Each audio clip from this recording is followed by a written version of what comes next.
best though, is it? That is their own honesty. Well, if there's anything.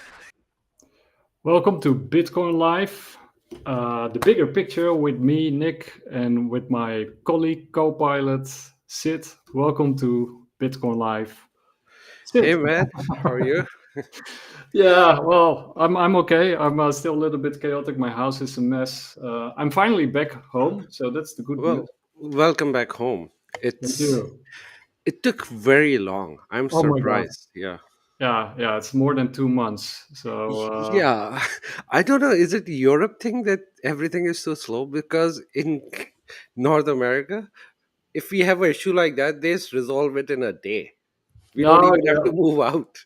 No. But the flooding was really huge. Like all my rooms were hit.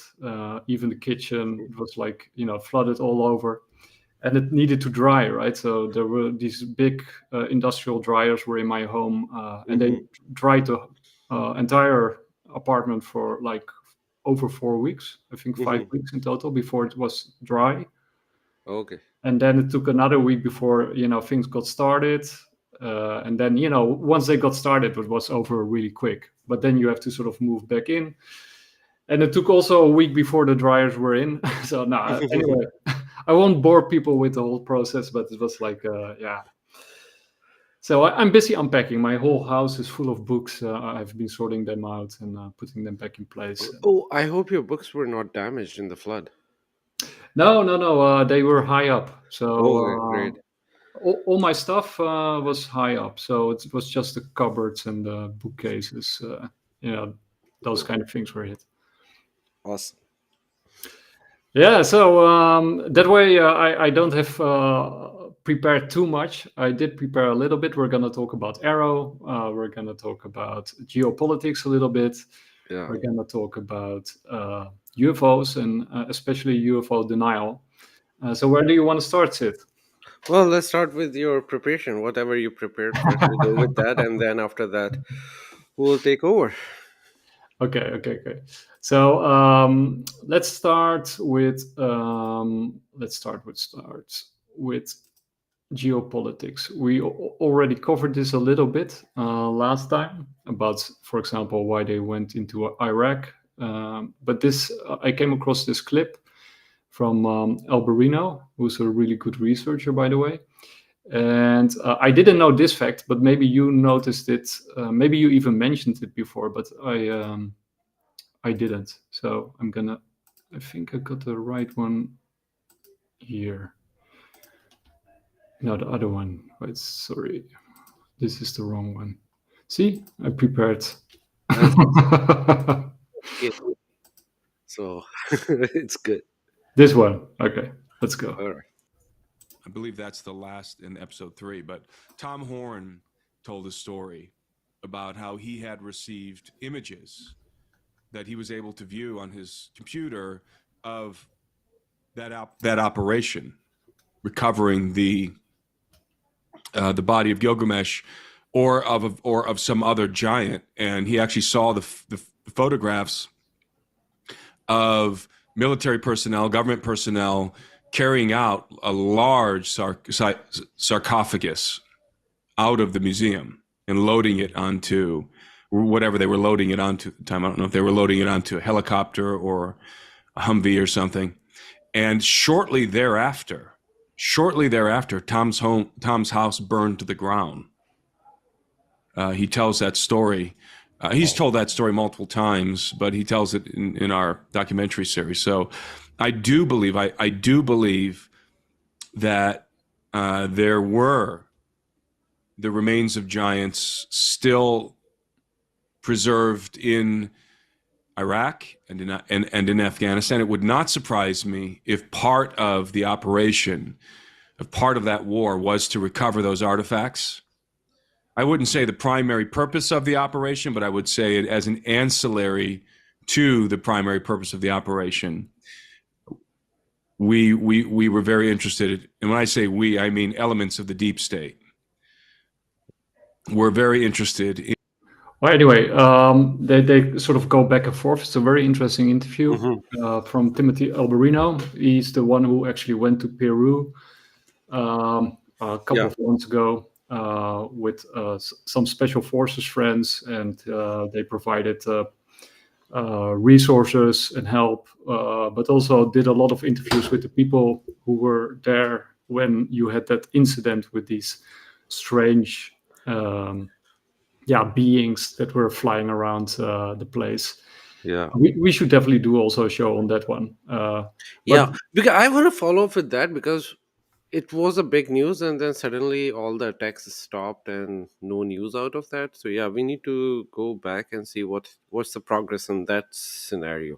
I still think it was the people who were fucking around with the native people, like the modern people fucking with native people. Oh, okay. Well, then we should definitely circle around, because Yeah. Alberino did a couple of interviews on that, and also, with evidence that he actually been there, that he talked to these people. So he's not just talking stuff. He's actually somebody who goes to the place and checks it out and does a lot of research, hands-on research, like what you call it in English. Well, anyway, somebody who goes to the place and checks up. But yeah, there's definitely stuff happening there. But this sort of ties back to this clip that we just played, tied back to our previous discussion about giants, and about, but also about the geopolitics in what's going on in the Middle East. There was I think a few episodes back that you and me, we talked about Stargates. Yeah. And you had some ideas about the Niflheim and what might be going on there. Yeah. And yeah, go on. No, go ahead. Come finish your sentence. Sorry. Yeah. So basically, that's also what they mentioned in this interview. That the guy that Timothy was being interviewed by mentioned also that they retrieved one Stargate in Baghdad. Of course, this is all hearsay, right? So this is, these guys don't have like a smoking gun or a solid proof. So you can always wave this stuff away, right? Yeah, but about this, it's not because they are just talking about sarcophagus, right? And first of all, I don't think it's like the sarcophagus of Gilgamesh, because the Mesopotamians did not have mummies like that. So I don't know how they come to the conclusion about Gilgamesh, but yeah, for the giant, I think it's very common. Have you seen any giant's grave? No, but I did. So, oh yeah, go on. No, go ahead. So what you said? Well, in Sardinia, you have these graveyards. Well, not graveyards, but mounds and graves of giants, and they recovered a lot of. It's actually also something that they talked about in this interview, which is actually tied to the Kandahar giant and evidence surrounding that, which was also very interesting. But they also mentioned the stuff that we also talked about with the documentary from Marijn Poels. Where he also goes to Sardinia, and where he sort of visits all these places where giant remains were found, and we showed the tooth and the skull and that kind of stuff. But where was I going with this line? Yeah, no, I was talking about the proof of the giants. Like, I've seen many graves which are like really long, not for a human. And I'm not talking about 10-15 feet. I'm talking about 40-50 feet. The longest one I know is like 216 feet. Wow. Actually, I'm gonna send you the photo of that. And then people start like making them like a saint or something, and then they build a tomb on top of it. Yeah. But then there are like many graves like that out there. So and then there is like if you go to the ancient graveyards, which are like 4,000 years old or 3,000 years old, you will, on average, you will find like long graves. So the point, like, there were giants. Yeah, like, I don't know what will be the purpose of making ancient long graves other than that. Yeah, and Oberina also makes a point that it sort of ties back to the Phoenicians. And the Phoenicians, for the people who don't know, those were the guys with Hannibal, and they fought the Romans. And when Carthago fell, those are all the Phoenicians. They were like a seafaring nation, but they also had like this giant worshipping cult, which I wasn't aware of, but apparently they did. And there are some stories also by Plutarch that are recorded of, like what you said, like graves of giants are actually recorded by Plutarch in his books. Yeah, I've sent you some photos if you want to open them. Yep, I'm gonna do that now. Let's see. Oh, yeah, there we go. Oh, okay. Interesting. Okay, here we go. I'm gonna pull it up. Wow. That's a grave? Yeah, that's a grave, and actually, people. So in those areas, people actually go, and sometimes they go to the graves of of the saints, and then they pray. Sometimes because like people are stupid, but I think they are not even saints. They look, people are praying at that grave, but that's an actual grave which is there for a long time. And then I've sent you another. But this is outdoor, and then sent you another. Yeah, I'm opening it now. Yeah, that one is like they built a tomb on top of it, and then there are always custodians trying to make money out of it, but the grave is real, and they are like ancient graves. They are So in this one that we're looking at right now, where is the grave? Is it like underneath in the Pakistan. Yeah, carpets? underneath what? Underneath those carpets on the Yeah. So this is the culture over there. They cover the grave with this, uh, the sheets. So that's one grave, but they don't have the long enough sheet. So they like normal. This is like a religious culture. They have like a sheet like that, which is designed for one human grave. So but then when I look at this, especially this one, it's like it's very long, but it's not very wide, right? So this like a very long grave. okay, But so it's not like it's the actual grave is usually under the ground, yeah, and to mark it they build this yeah, thing yeah. on top of it. Okay, So the person is usually 6 feet under the ground, and okay. even for the human grave, this is always like a thin part which just mark the grave, and the actual grave is usually under the ground. Uh-huh. So this just defined like how long is the grave. Wow. Okay, that's So huge. the actually person will be huge, and who knows, right? Nobody, because this is the religious sentiments are installed, so scientists cannot even go and dig the grave because people will kill them.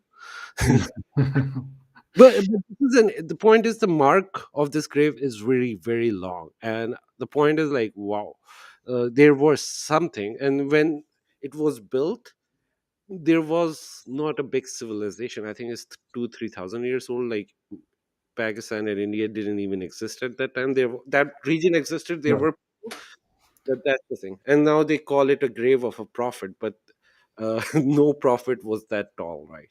Was that with the time of the Seleucids, with after Alexander, or was it before? Yeah, because they don't even know the exact date, but they know that it's ancient, so it could be 4,000 years old before Wow. Alexander. Yeah, Okay. because the civilization they connected with is like Indus Valley civilization, Hmm. and Indus Valley civilization was like 4,000 years ago, for 4,500 years ago actually. So 2,500 BC. So they connect these with those people. Wow. Okay. Wow. And this is the time when we know there were giants, like all the reports of the giants was at that time, and nothing have been cited after that. Yeah. Because what do you make about those stories about the Smithsonian institution that they often come by and then collect these remains? Yeah, so on whatever they can hold of, right? Because this is the thing, right? Most of the things they are unaccessible, like things in Iraq, whatever the US government took, they can access. Smithsonian can access that, but most of that is in the war zone, so nothing can go, and we still need to figure out what's going on. Yeah, because this is of course Timothy Alberino, and we are also talking about especially Afghanistan and Pakistan and then the Middle East in this case. with perhaps the body of Gilgamesh. That would be amazing if So they. body of Gilgamesh should be in Babylon because he was Babylonian. So it cannot be found in Afghanistan because he was not in Yeah, Afghanistan. yeah, but I mean, Baghdad is of course not in Afghanistan. Yeah, That's yeah, Iraq. Baghdad is a possible location because it's very close to Babylon. Yeah, So, yeah, and but that would be insane, right? I mean, if that's yeah, but how real. will you even identify that that is Gilgamesh? Because there is no Grave, way. yeah, maybe grave markings. I mean, basically what they said is that they, at least what Timothy just said, is that they retrieved it from a museum, right? Yeah, but the thing about museums, like they lie a lot. Well, that's true. Yeah. Because recently, did you see the Joe Rogan podcast with Graham Hancock and Flint? Someone like he was an archaeologist, and then they were fighting, like they were Oh, having argument. It was like a first debate that's where how Peggy mentioned that. Yeah. yeah, real archaeologist was actually debating Graham Hancock, and it was very interesting. If anybody want to watch, go and see it. It's very interesting. You will see how limited their mind is. They just make shit up. So Yeah, but I did have like sort of an idea with for example, with the Vatican, right? The Vatican, we also mentioned that before. They have these catacombs, and they are stuffed with ancient relics and yeah, books and manuscripts, and it goes on for miles and miles and miles, and probably the Vatican itself doesn't even know what it has and what it doesn't have. yeah, And when you sort of look at recent history and everything that happened to the Catholic Church, even though, right, there's a lot of stuff wrong with the Catholic Church on so many different levels. Let's not go into that stuff. But yeah. they were like a center of power, right? Like They were, yeah. they were very powerful. You can call them an ancient Smithsonian because they were collecting all those things which is collected by Smithsonian right now. Yeah, I think that's a really nice description. Yeah, that's a really good apt description. But basically, what I was trying to say is, so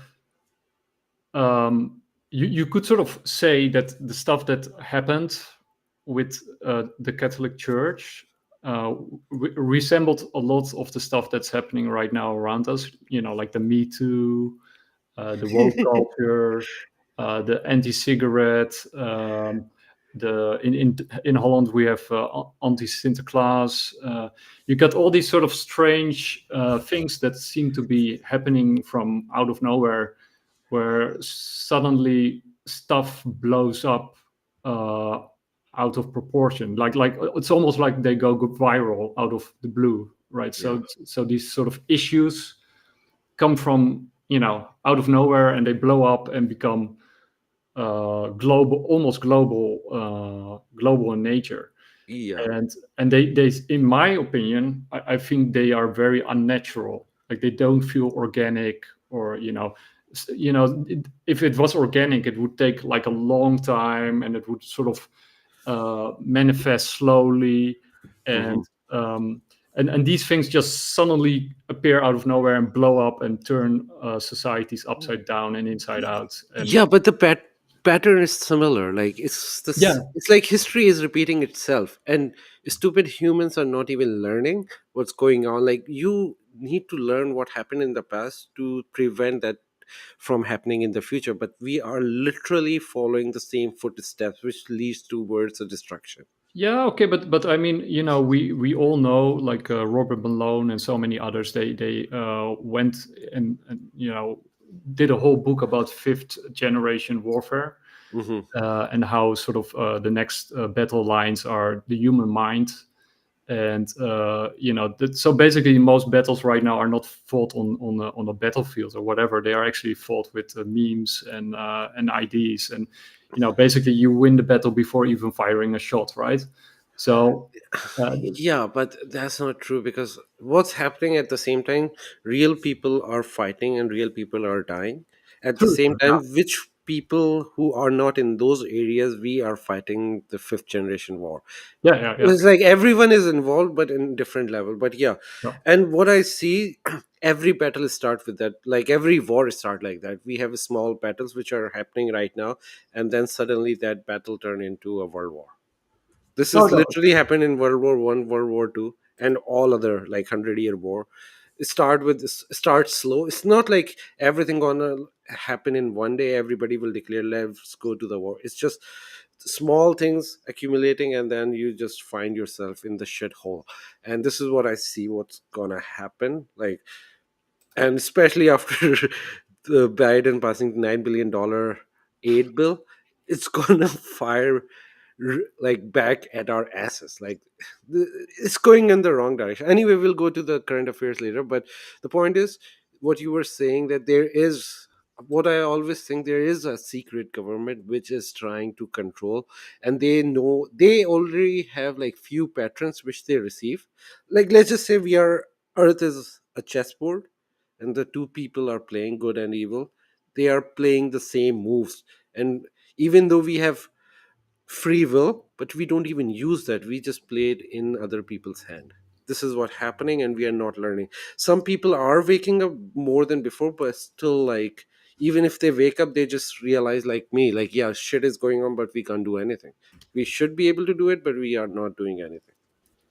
Now, I totally agree with you. I'm not disagreeing with that part. And I just also put up this Wikipedia page for the people who are not familiar. Fifth generation warfare. So it is non-kinetic military action. So it's not fighting and shooting, but it's social engineering, misinformation, cyber attacks, along with emerging technologies such as artificial intelligence and fully automated systems. And it's sort of on 5 dimensions, if I'm not mistaken. Like the better word for it is like propaganda war. Let's just, Yeah, it's like better understanding. Yeah, fifth generation war is like propaganda war, where people are just pushing their propaganda over other people. yeah, okay, but I think it's much bigger than that. But basically, just to sort of wrap a bow around it, my sort of point was that I think that you got this narrative warfare that's going on all around us, and Daniel Smachtenberger is of course also very well versed in that, but I think what is happening with societies is that they are actually launching these attacks in order to divide societies, right? So by sort of taking hot issues and blowing them up in order to get leverage, to destabilize and get leverage over a society and to push it in certain directions. Yeah.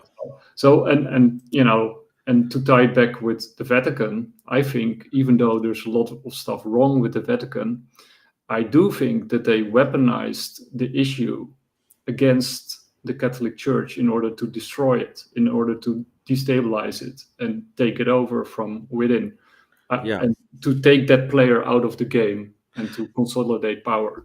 Yeah. This is what my view on Catholics.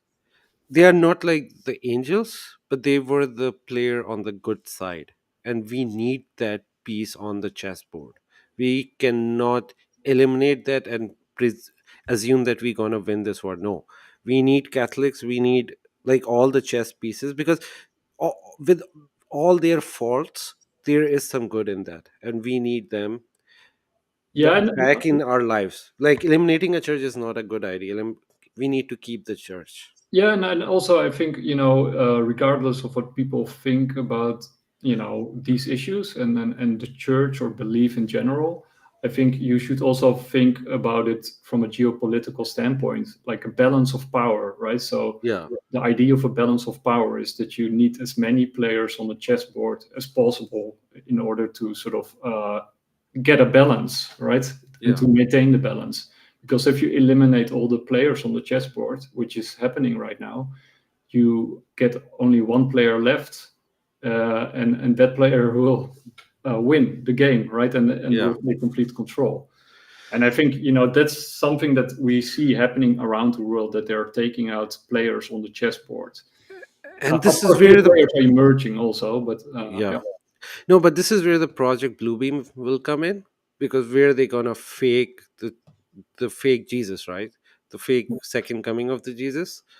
This is the whole point. Like, there is a book by Sergei Monast. He wrote that in 90s, uh, or before that. It's the Project Blue Beam is like they're gonna use a technology to fake the second coming of the Jesus or fake an alien invasion, either of those things. So the alien people believe on the alien side, but I think it's impossible to fake an alien invasion because that require a lot of effort, and then people will have eyes on that. But fake Jesus, like, people already believe in that stuff. If you just create a fake Jesus in the sky, this is what their whole thing is. Like, they're gonna create a big hologram of Jesus in the sky, and then and that Jesus will lead everyone to the one world government to install the new world order. But you could also do it with an asteroid hitting the Earth, right? I mean, that would be. No, because like you cannot make asteroids to it's require real technology to move all those asteroids, bringing them to Earth. But creating a hologram of Jesus and then create a fake Jesus, like a man with some technological power, which will look like magic, like a god power, which is much easier to do than uh, having an asteroid attack, or like alien invasion is impossible, I think, because they have to fake them coming, because there are a lot of amateur astronomers out there who are like looking at the sky, so they have to fake it from the outside of the outside of the solar system coming in, and then how many will come in, and then you have to make sure that all the world governments are ready for that. It's impossible. But fake Jesus, like, most of the people like are ready for Jesus. Like, all the Christians out there, all the Muslims out there, they believe in the second coming of the Jesus. So that's like more than half of the world. So if a fake Jesus come in and they declare it, and then he said, okay, now I am your ruler, follow me, and then everybody will follow. There won't be any scrutiny. Yeah, because what would be the objective of faking either an alien invasion or fake Jesus? Yeah, because that will not serve the purpose of, no, that with fake and alien invasion, that will be, the idea is, uh, they gonna attack Earth, and then Earth will combine, they will fight back, Yeah. they will defeat the aliens, and then the new world order will be installed. But I think it's very hard to do. Fake Jesus is really easy because we already believe in that. Yeah, but I mean, for example, there's one of these asteroids that's coming very nearby. I think it was 2025 or 2027 or whatever, that it will near miss Earth, right? When And this in near miss is like really far away. yeah, but I think there was one comet that would be within satellite distance of Earth, and would pass Earth by. I'm trying to Oh, that find it. is 2170 something, or 2132 or something. It's like Yeah, 100 something years. like that. Yeah. Yeah, it's so far away. And But anyway, wouldn't that serve the same purpose, right? Because that would also bring all the nations together in order to sort of deflect the asteroid, even if it wouldn't hit us, right? It would be so close that they would have to it assume won't it would hit because us. it's just a natural catastrophe. It won't serve the same purpose, because uh, But it asteroid would gonna bring hit. us together. No, they will come closer, but that won't bring that kind of destruction. First of all, if it's just a miss, it will go past, and somehow even NASA can deflect an asteroid. It's not, you don't require the whole world coming together for an asteroid. Okay. And first of all, any those things are not happening anytime soon, because the one which you're talking about is like 100 years later, and it can easily change its direction, because that's just like a trajectory. It can change the current one. Unless they pull it towards us. Yeah, and for example, if even asteroid hit in one city, it's just Yeah. gonna destroy one country. Yeah. It doesn't And matter to us, like whole countries are being destroyed right now, Nobody gives a fuck. That's what happened. You need a global catastrophe, and that is not, it cannot be a natural one. It has to be an enemy, because with asteroid you don't need, like, there is no enemy, it's just nature. In order to unite everyone, you need an enemy where people will hate someone so much that they will unite and under one power. Yeah. Well, okay. Well, let's park this one, and we'll Yeah. talk about it in the future. It's a even if it's just just a hypothetical scenario. Oh, it's very, it's like a mother of all conspiracies. So it's not about believing in it, but Yeah. it's like discussing what they say. Yeah. Yeah. Well, I sometimes discuss this with Jan, but yeah, Yeah. it's fun to think about it, and Yeah. but yeah. Well, anyway, but I do think that they use narrative warfare in order to destabilize countries Mhm. and to leverage these issues in order to gain control over the situation, or sort of to let people fight against each other. And I do think that that actually happened to the Catholic Church. Mhm. With the child molesting issues that happened there with the Catholic Church. You know, Catholic Church definitely is doing that, but I'm just saying it's happening anywhere. There is a Yeah, recent video of a school yeah. teacher on camera, like Yeah. some. It's very famous right now. It's all over the Twitter that it's just like biting the ear of a kid, and then he's on the camera, and then he start like doing around something around it, like just giving a funny facial expression. But that was like literal predator, like a school teacher. Yeah, So and I think it's something that happens in every institution, every closed yeah, institution. Like when yeah, there's no oversight, and when you are sort of taking care of children without yeah, sufficient oversight, that, yeah. stuff like that will happen everywhere. It also happens within Buddhism. I know many stories It from happen both in sides. every religion. Every religion, Hindu, Islam, Muslims, yeah, yeah. And Jews, everyone have the same problem. So it's not like specific to Catholic Church. The reason it come out so fast, because the number of Catholics is higher than any other one, and then they are spread out. yeah, But even if you remove all the religion, you will still have the pedophile problem in a yeah. school teacher, wherever the kid. So you need, this is not the solution. You need to find a different solution.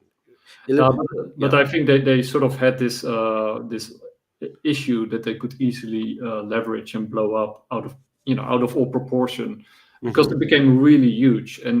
And I think, right, the current Catholic Pope is I think very unusual compared to previous Pope, right? Yeah. In its attitude and the things that he says and Yeah, Primordial. he is. It's not like a real Catholic. Like, I mean, he's a real Catholic pope, but it's not like following the tradition. And the He's the breaking only, the tradition. which is not good, because like the only thing about religion is you don't change. You keep your values. You don't change your value with the time, and then otherwise, it's not a religion. It's just a society. Religion is like you keep the values. Yeah, when you have a new issue, then you use the old tradition and and try to come up with a new solution of the new problem. But like with time, you don't just just change your religion. It's like, yeah, you're corrupting the actual text. No, keep that religion, and people have a choice. I don't follow Catholicism, but I don't want it to change. It is serving a beautiful purpose Yeah, for the because people who are following it. Follow it. I yeah, don't follow it, but yeah, it's not like change the religion. Why? It's, I have my own view, you can have your own view, and we can live side by side. so the current Pope Franciscus, I think he's very liberal, but I think you could also say he's very socialist, because he has a very socialist background. Yeah. And I think they successfully broke the Catholic Church, Yes. the neck of the Catholic Church, and basically took over. And I think that's sort of a peaceful way to get what you want, and maybe what they wanted was access to these catacombs that they have, right? Yeah. And I think you could also say that that was also the purpose in the Middle East. Not I say the whole war. There were also other purposes, obviously. Yeah. But maybe they also, because the Vatican also can use that storage that they build up over the centuries, like all those artifacts and all that knowledge, that hidden knowledge, that secret knowledge, they can also leverage that as power over others, right? Because they have it and other people don't have it. And the same goes for example, Iraq. Iraq might be not a very powerful country in a way, even when Saddam was there, but they could sort of leverage that part over America, for example. Like, maybe America wanted that, and then they could leverage that. Well, yeah, that whole war was stupid because it didn't serve any purpose except like destroying the artifact. A lot of artifacts were destroyed during that war. A lot of them were stolen, and I don't know, even it was really dumb idea. And I think we are gonna follow the same mistake again with Iran. And Iran have a lot of artifacts too, ancient artifacts, because that's like one of the oldest civilization currently but out it's there. very, very difficult to disrupt, right? I mean, it's very that's not homogeneous, right? There's a lot of different ethnicities, and then also rebels, No, but it's yeah, there are very, different ethnicities, but like as a nation, Iranian nation is the only surviving nation from the ancient world, yeah, which they're is very still proud. used. Yeah, which is still used, like which is still in power because they control half of the Middle East still through their proxies, Yeah. and they're still proud. Yeah, And nobody then there likes are, their leaders; they suck, but still, as a nation, they are surviving. And it's not like Greece, right? Greek civilization used to be really big. Alexander was there, but now nobody cares about Greece. They are not powerful. Iran was their rivals, and then like Cyrus, if Greek had Alexander the Great, Iranians had Cyrus the Great. They yeah, were equally powerful, but Iranian kept their own. Darius, Yeah, Xerxes. yeah, they had a lot, but like the number one was Cyrus. So, but what I'm saying, they still kept their old tradition, even though they changed their religion. They are Muslim now. It doesn't matter. They are keeping their own nation. So, even though there are different ethnicities, they are united under Iranian nation. And then they have an edge now because they are connected to the Muslim world. So they are not Iranian anymore. They are like the part of like 1.8 billion people as well. So Yeah, they are surviving too. So I think it will be a really bad idea to go to war with Iran. yeah, they have this Indo-European heritage, right? Yeah. Instead of Arabian heritage. Yeah. Yeah. And that makes them very cohesive, even though they're sort of splintered, and Yeah. very proud, right? Because they have Very a proud. very ancient heritage, which goes way back, and from the Parts and the Seleucids Yeah. and the Iranians and the Medes and the Persians, right? They go way back. But what I wanted to say, and it's very mountainous, right? There's Very mountainous. very Yes. mountainous. It's Yeah. not very easy to invade, and it's Yeah. armed to the teeth. I think it has one of the biggest armies also, and at the moment also very And well. they are building their own weapons, which Yeah. is because that means they have endless supplies. Plus, they have a support of Russia and China. They are Yep. the part of the BRICS. So, and then like Russia and China are batting on Iran. So Yeah. that will start a world war. Yeah. I don't. Plus, they're next to the Strait of Hormuz, right? That Yeah. would also, they can easily strangle the world. They can easily, because they will. If the war start, forget about the oil supply. It's gone. Oil Yeah. is not coming from the Middle East. The prices will collapse, and then what's gonna happen? They're gonna start drafting people Yeah. from here to Iran, but that's not gonna work. I don't think US will even. US is not that stupid to get involved with Iran. No. Iraq was a different story because Iraq was not powerful. Saddam was like a boogeyman, but he was nobody. Yeah. Even with Afghanistan was a different story. They're like one region, right? They couldn't do any harm to the trade or anything. Afghanistan is like landlocked anyway. Iraq is the same thing, but Iran is like itself can blockade, and then they have like their own proxies, like Houthis are blocking half of the trade anyway. Oh, And yeah, then and that was also one of the things. I mean, it's terrible what happened with Gaza and Israel and all that stuff. I mean, it's a continuous thing that's keep happening. And I think that's another form of not only narrative warfare, but also real warfare or proxy warfare. This is a Um, proxy yeah, warfare. Yeah, but it's but like but fourth generation war. You can yeah, call it. but what they're doing, or what is happening, is that they're arming both sides and they're letting them fight each other, right? So in No, order to divide the world, which is yeah, but again, let's go back to that topic because everything is being automated right now. yeah, Robots gonna take over. Then we will have filthy humans left with no jobs. yeah, So what they want to do, they want to get rid of the people. The ideal way to do it is like create another war, remove like 40% of the world population. Remaining will be fine. Rebuild the civilization, and you will be like robots will take over the jobs, and remaining human will thrive. That, I think that's their idea, but I think there are many better ways to do it. First of all, like you sent me the UBI post. I am a big proponent of UBI. Let's okay, talk about that. Yeah, because I think that's a good solution, but like you need to work on it to come up with a perfect solution. But yeah, I think that's the only answer for the transition towards the next civil, like next world, whatever you're gonna get. Because I think Earth is not just like a limited planet. We can go to different planets, and it doesn't matter how many humans we have. We can occupy different planets and just build civilization over there. So population will not be a problem. yeah. No. As soon as we unlock space, if we Yeah, have already, but until then, it's I think it will take another 100 years before we are able to live on Mars or somewhere.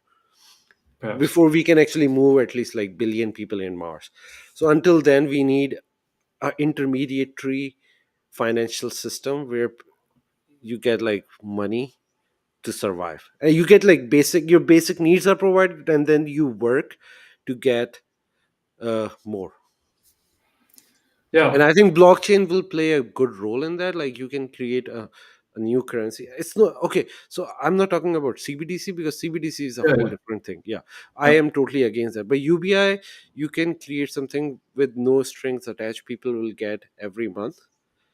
yeah. But it You cannot be you like a fiat currency, because if there is fiat, yeah. then you will have to print a lot of that, and that will create inflation. So I think you need to create something on blockchain, which Yeah, where the okay, money will get burned, and yeah, then you yeah, print more. So you have to yeah, create like a proof of burn kind of a situation where people will get monthly allowance. They either they use it. If they don't use it within the time frame, that then money gonna get burned. And then we can introduce a second money which is not gonna get burned, but you have to earn it for your saving. So you have to create a financial system which is sustainable for at least 100 years. yeah. I think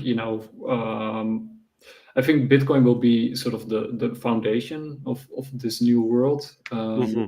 You know, even if it's centralized, but let's say if we manage to get a decentralized version, Bitcoin will still be the foundation, and then you could build sort of like an additional currency using Bitcoin or another blockchain. And Probably another blockchain, because I don't think Bitcoin can handle that kind of load. yeah, and I Yeah. think it's not even necessary, but perhaps they can find a way like stacks or another layer two solution to Yeah. make it work. But or another blockchain, whatever. Yeah. And I then will say just go with a Cardano. Cardano is good. oh well, I think you would make somebody very happy here that I know. No, I'm just saying it's a good solution out there. Yeah, wow. Yeah, well, that's but what I wanted to say with Israel remark, like in Yemen, like because you mentioned the Houthis, right? Yeah. You got another proxy war there going on with Iran and Saudi Arabia, It's all one war right but now. basically they're all sort of proxies from It's, America and China. y- exactly. Yeah. Yeah, but You but, know but what? but my point is like nobody cares about the children and all the buildings. Nobody literally, yeah. We have abandoned Yeah, our because humanity. the death count is way higher than what's What's happening. known? What's known? Yeah, Yeah.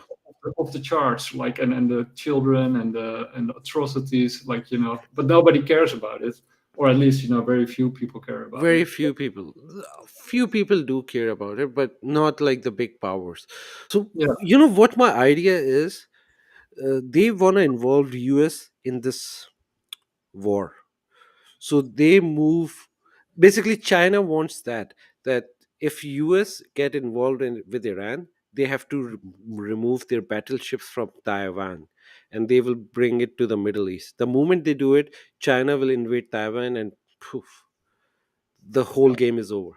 interesting. Russia will, and Russia is doing the same. Like, if US is involved in there, then Ukraine will be just a playground for Russians to do it, and they will easily take over. Don't you Nobody think? will care about that because every eye will be on the US getting involved with Iran, But and don't you think? Iran will have all the backing from the Russia and China. But don't you think that Russia already won the war in Ukraine? I think they did, but with current goals, their goal is basically, I think Russian goal is to take over the whole land. This is my belief. No. Take over the whole Ukraine. They still didn't do it, but they don't. The reason they are not doing it, they want to drain US out as much as possible because they want to bankrupt US. And now, like $10 billion, while the people are hungry in your own country, they are homeless, but they are sending aid to Ukraine and Israel. Like, it's stupid. And then this is what Russia wanted to do because Russia want to prolong this war. There is no loss for them. Well, There is no comparison. Yeah. So with one hand, Ukraine is not the big problem for Russia. The big problem for Russia is United States and Europe. So they want to drain it out. On the other side, they started this new conflict in Middle East where US will go there, and then the new world, like new power has settled, which is Russia and China. And Russia and China not gonna fight because they are working in collaboration, and their idea is not to just become a sole power, but to share the power in that area. And yeah, well, that's interesting because my counterpoint would be that America actually wants more or less the same thing, that they also want to prolong the war in Ukraine. And I think they would actually really love a full-blown war, like, because when it comes to weapon systems and weaponry, and not to mention dark projects that are Yeah. probably off the charts, I think they're waiting for somebody to push the button and give them an excuse to ride to the rescue and blow everybody to smithereens. So it's not the Americans who want to prolong the war; it's the American like military industrial complex. Yeah, the deep state. Yeah, deep state. So yes, they did want to do it because they are earning money, but the whole America is losing all the money. It's Yeah, America is on the losing yeah. side of like financial system. But that's true, right? But we both know that this money that they're using isn't worth anything, right? In their eyes, it's already worthless, right? So what they're doing is Gershon's law, right? They're throwing away bad money. No, okay. To do whatever they want to do because they know, because once this game is over, they already have the next money ready, right? So This is control over financial system.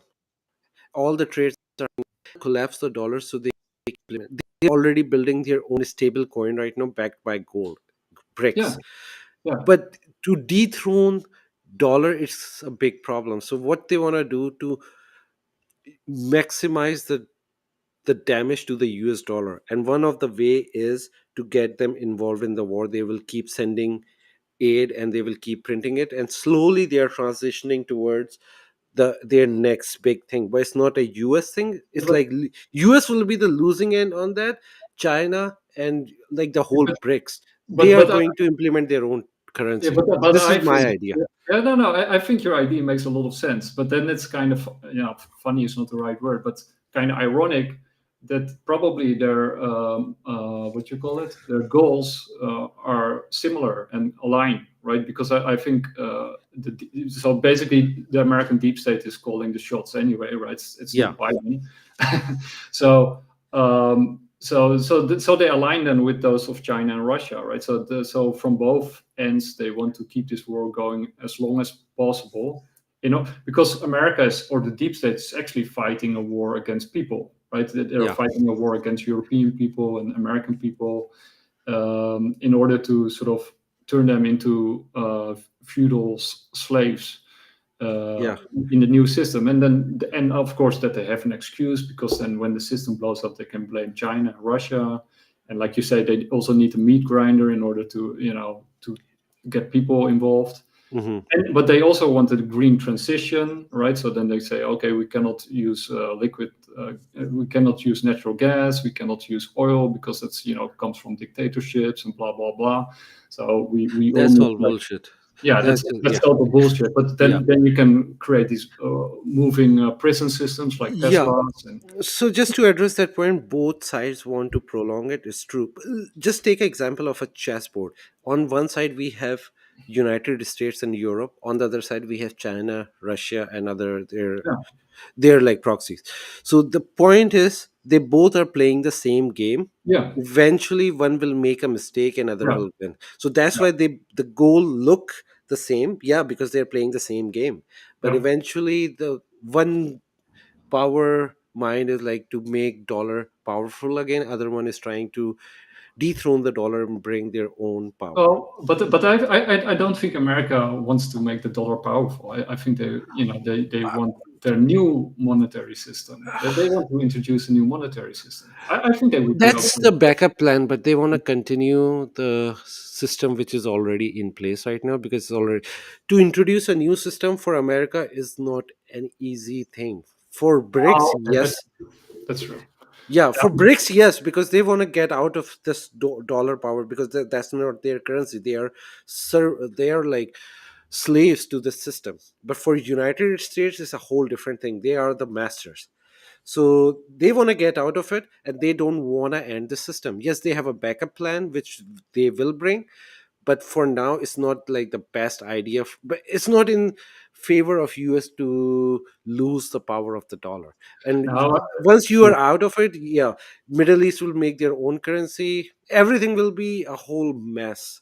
For Yeah, United States it's really good for those countries, and yeah, that's how, yeah. but And the then the sanctions will not work because the sanctions are tied to dollar. If you eliminate dollar, sanctions means shit. That's true. But so I mean, in the meantime, like that they want to postpone it or stretch it as far as possible. But I think that sort of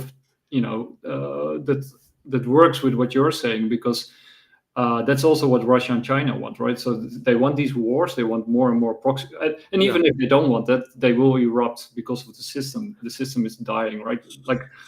When the Romans, when the Roman system was dying, you also had yeah, these eruptions of violence around the yeah, periphery that slowly came closer and closer to Rome.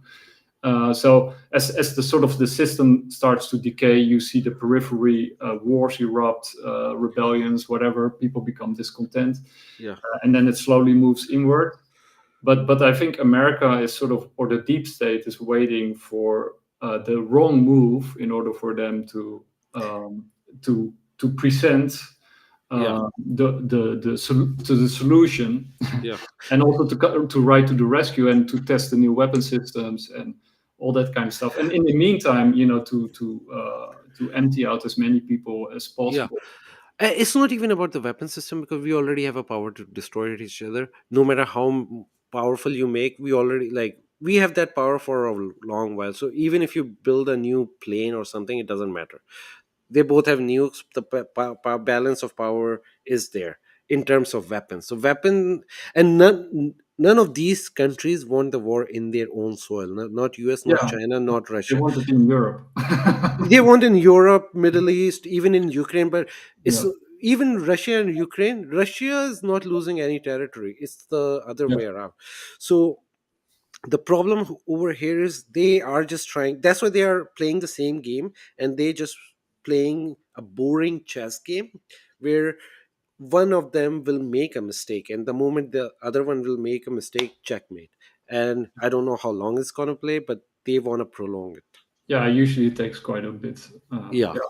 but I do think like with weapon systems, I don't mean like nukes or that kind of stuff, but I mean like they, I think sort of this whole UFO, also to tie it back to the UFO situation, that they of course also have re-engineered a lot of this stuff, and they want to sort of try it out and also to present it to the public, right? I think that's something that isn't said often enough, but most likely they have these technologies like people, Lockheed Martin and Boeing and Yeah, all these other groups, Raytheon, and at some point you also want to present it and people to to familiarize people and to customize them to this new reality, right? That these weapon yeah, systems exist and that they are there and that you can use them and that they then can be used to engineer a whole new society. yeah. Yeah, and more news of UFO come out, it's getting clear that some of those UFOs are ours, some of them are coming from somewhere else. Yeah, And somewhere else doesn't mean from another planet, most probably from another dimension. yeah. For So example, that triangle one, we'll go to there, but for the triangle one, like Tom DeLong was saying, that this is ours, the triangle UFO, the yeah. sighting of the triangle UFO. So some of them are ours, and then some of them are from another dimension. Yeah, go ahead. You were saying something. Yeah, well, we got totally sidetracked, but that's okay because I didn't really, prepared myself very well for this interview or this No show. worries. But one of the other things that I wanted to talk about was the denial, right? Because a Yeah. lot of people are sort of still in denial when it comes to UFOs, Hmm. and so where do you think that denial comes from? The denial come from a place where they literally don't know what they want to say, because it's not like a centralized system where everybody was working under one umbrella to build those UFOs. I think what was happening, different branches were working on the different parts of the UFO, like different section, and they didn't know what was going to be with the other one. So they were not connected. So they had literally no idea that even though they are working on the UFO part or not. Some of them did, like for example, Bob Lazar. He was working with the crazy technology. Yes, there will be someone who is getting all that information in one place and putting it together. But that person, we don't know who that is. Nobody knows. There are like they are like the secret of the secret service, right? So not the secret service, but like a secret group, like a black budget group. So identifying that person is a hard thing. But I think what's happening right now, they're bringing different people who literally have no idea what they are saying or Mhm. what they are working on. So it's not even the denial, because they don't know, so they are denying it. Some of them are maybe lying, because some of them probably know, but yeah, lying is not a big deal. Humans lie all the time. So it's the And, combination of all those things. and with the general public, why do you think most of them are still in denial? General public is stupid. That's the only answer. They had no idea. So that's all I'll say. Most of them, they don't even care about anything other than their own circle. They work like a worker drone, most of them are sleeping, they are not awake, right? So I can't say anything. But what I will say, there is more interest right now than ever before. So in generally, people are accepting the fact that yeah, there is something crazy going on. And most of them, because of the social media, like a lot of the big speakers are coming out and talking about it. Like for example, back in 90s when Stephen Greer, he was sitting with a lot of army personnel who testified. Nobody gives a shit about that, right? Now even a normal person, like the Vegas UFO sighting, that story came up again. And then yesterday I sent you that a woman recorded from her plane Mhm. something on Yeah. News Nation. That new story was on News Nation. So yeah, now people are even taking uh, word serious of the normal people, normies, right? They just record from somewhere and then they get the coverage on the news, and nobody covered the biggest event in the history, right, where all the military personnel were there. So I think people are waking up, and other people, they don't care because that's how humans work. They generally are suffering. They don't have money to feed their kids, so of course they don't give a shit about UFOs. Yeah, this video. Yeah, I'm gonna play it. Yeah, let's play.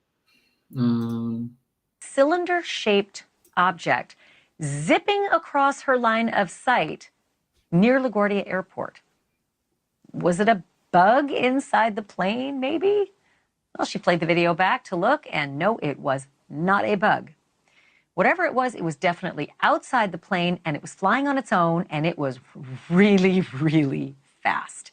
Michelle Reyes joins me now exclusively, and I want to welcome back Ben Hansen from UFO Witness on Discovery Plus as well. Michelle, thank you so much for being here.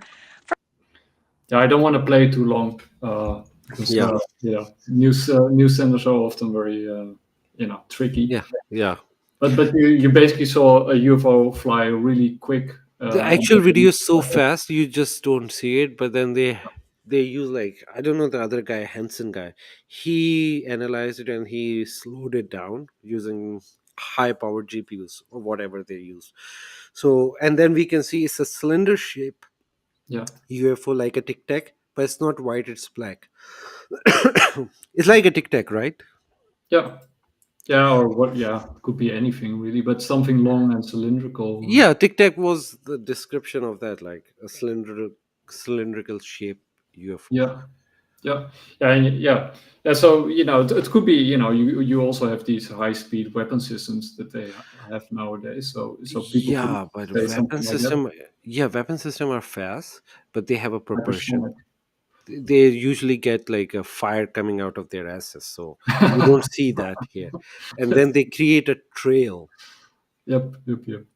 Yeah. So you don't see anything. It's no propulsion, and it's like moving fast. And then usually when you like fire a weapon, it drops somewhere and destroy that place, and we don't have a report of any destruction in the United States. So not that I know of now. Yeah. No, yeah, and I think we should sort of round it up because we're at an hour now. And I did have some clips, but I think it would be a shame to put them all at the end of the. Yeah, we'll do it next time. But I think we covered a lot of ground. And so what do you think? Did they recover the body of Gilgamesh? They recovered somebody, but I don't think of Gilgamesh because I don't know how. Even they might have. It is maybe written in some inscription, but how do we know it's the same Gilgamesh? It could be a different Gilgamesh. Gilgamesh was not the only name out there, like only person. Other people have the same name too, right? True. Yeah, it's fascinating, and definitely worth watching that interview with Alberina. Yeah. I'll save the other clips for next time. Yeah. And I think maybe next time or the time after that we can do the one on Peru. Yeah. Okay. Sure. One is very interesting. I actually wanted to do that a while ago, but it would be nice to pick it up again. And just in the end, I think a big crash is gonna come because the war will start soon, within a month. Yeah. So whenever there will be a war, well, we will have something in a month because the Iran and Israel attack with each other. Israel attacking Iranian embassy, Iran retaliating in the land, and then we had a drone attack. I don't think that drone attack was a response to that attack. The response will come in May. They didn't do it because the Passover was starting, and they don't want to disrupt their festivities. So they will wait until the Passover is ended, and then they will retaliate. And they got the money. So I think there will be an attack in Iran in May, and that will start the war. That's my opinion. I hope it's not true, but this is what I think is happening. Let's see. Well, that would be really. And then the moment they attack Iranian soil, Bitcoin will crash. Yeah, because that's the other thing. So do you think in the short to medium term it will rise? Well, until it will keep going up and down or stay at the same level. But I don't see it going 100K anytime soon. Okay, that's a shame. I wanted to hear something else. Okay, let's end with this one because I did put it up in the title. So the AARO report, and the AARO stands for All Domain Anomaly Resolution Office van Kirkpatrick. They put out that report where they did a full historical research into the UFO file, and then they sort of rehashed or regurgitated all the old stuff without any new presenting any new evidence or any evidence at all, actually, and just said like there's nothing here to see, and that was their report. And now this representative, Matt Gaetz, I think, he suggested, Matt Gaetz. That the AARO report is incomplete and does not reflect all of the information that I was shown, and basically that they're withholding information from Congress. Yeah. So that's good, right? That's that they're actually on point, and that they're actually saying that AARO is a smokescreen, and that they're trying to hold them accountable, and that they want the truth above. Boven water. I don't know. They want the truth out. That's the English term. Yeah. Also, Matt Gaetz actually personally witnessed a UFO sighting. So that's why he's very interested in that. Yeah. And actually, there was also a skiff. There was a recent skiff. I didn't watch it. Did you watch it? No, well, I just saw like the interview of the congressman. What's his name? The number one guy. Burchett. Yeah. So I just saw his interview, and he was like, "Yeah, it's the same." Okay, so he was not very impressed. Not very impressed. But I think some of the others were, right? Yeah, because like there is a level, right? There is you and me who knows more about UFO than a normal person. Like even my brother, I know more than him. So one information is amazing for him than me because I already know way more than that. So that's the level. Like some of the congressmen are very new to this topic, and it is amazing for them. But the people like Tim Burchett or Matt Gaetz or other representative Luna, they already know so much that this kind of information is not very interesting for them. I think this is what's happening. But I do think that's also something that you have to bear in mind, right? Because that's also when you're in crypto, for example, right? And then you talk to somebody and you mention, for example, Satoshi Nakamoto, and they say, oh, "Who's that?" Like, never heard of it, or even Bitcoin itself, right? Or Ethereum or whatever. Exactly. And then you think like, oh my God, for us it's sort of so standard, like So, but that's the same with UFOs, right? Exactly. Even though this stuff for us is sort of whatever. For somebody who's new to the topic or who's not very well read into the topic, it's like mind-blowing stuff, a message like this. Exactly, this is what's happening in those skiffs. So let's see when we get like the real information out. But that's also important for people like us to sort of keep repeating it, even though for us it's sort of standard stuff. No, but one more thing, did you watch Tucker Carlson podcast with Joe Rogan? I saw a tiny... In the beginning, like first 15-20 minutes is really important because he was talking about UFOs in there, and I want everyone to go and watch that. But in that, he said like government accidentally released a report. The document is called something, I can't remember the name. But in that, it's mentioned that the people were killed in those recovery programs. So that's means it's not like all hunky-dory. There's like a very negative element attached to this UFO thing. Just go and watch the whole thing, and maybe if you have anybody had any question, you can ask us, and maybe we will discuss that in our next episode. And then Tucker Carlson will be on the show. Yeah, exactly. But I did see his interview with David Grush, and then David Grush mentioned in that interview, which was a really good interview with Tucker Yeah, Carlson, and then he mentioned that a lot of people, no, he didn't say a lot, but people were killed in order to keep it secret, and he was very yeah, adamant about that. yeah. But yeah, maybe in next interview we will talk about whatever he talked about Tucker Carlson, because he's a very informative person. Some of Yeah. his views are wrong too, but a lot of them are right. So we will talk about that in our next one. Yeah, I think he also mentioned that they're spiritual, and that's a whole another. Well, a spiritual term, again, like you can, because they're from the different dimension, that's why we are calling it a spiritual, like supernatural, because they're not from our universe. Mhm. But yeah, spiritual doesn't mean good all the time. Spiritual means is the spiritual dimension, so it could be bad, Yeah, and most probably they are bad, because spiritual world is not a very good word. Spirits are not yeah. really good. Even in the Bible, spirits are not mentioned as a good entity or bad entity.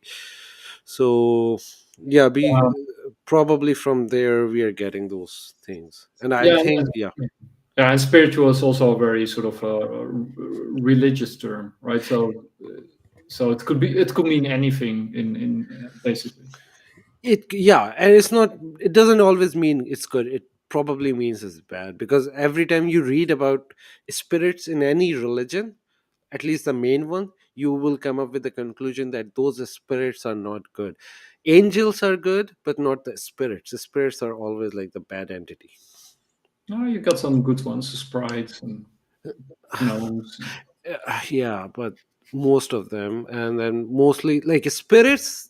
No, like it I'm depends on the speaking religion too. up for the minority of spirits who don't feel themselves Yeah, represented. but okay, spirits are good and spiritual, like those people who say we are spiritual but not religious. Yeah, or like a new age world, spirits are good, but like if you go deep in the Christianity, I know a lot of Christians who hate them. I know a lot of Muslims who talk about the spirit. So spirits are always like a bad omen. Ah, Angels are different. Angels are good, and yeah, there are, but if they're there are like spiritual billions beings. of They're spiritual beings, angels. yeah, spiritual beings, but I'm talking about spirits. So yeah, they are in the spiritual realm, but then there are spirits. Angels are not spirits. Angels are like their own race of I'm being. just teasing you, Sid. No, I know, but this is what I'm saying. Spiritual doesn't mean always good. Yeah, It is, that's true. yeah, Let's agree on that. yeah. Okay, and with that, we're gonna end our show. I had a lot of fun. I was very not well prepared, No but I worries. It think was fun. Actually, I really like our conversation today. yeah. But next time we'll be better prepared, and I'll save the clips for next time, and then we'll find a new topic or perhaps a similar topic to talk about. Yeah. Okay, take care and see you next time. See ya. Bye.